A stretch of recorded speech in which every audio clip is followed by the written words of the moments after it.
ketertiban sang merah putih, kau tak henti mengenal lelah.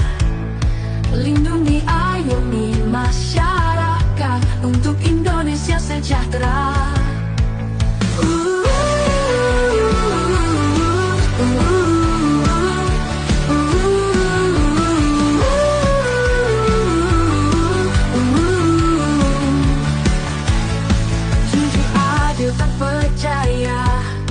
Mengemban tugas mulia, tegakkan tertibkan hukum negeri untuk damai sentosa.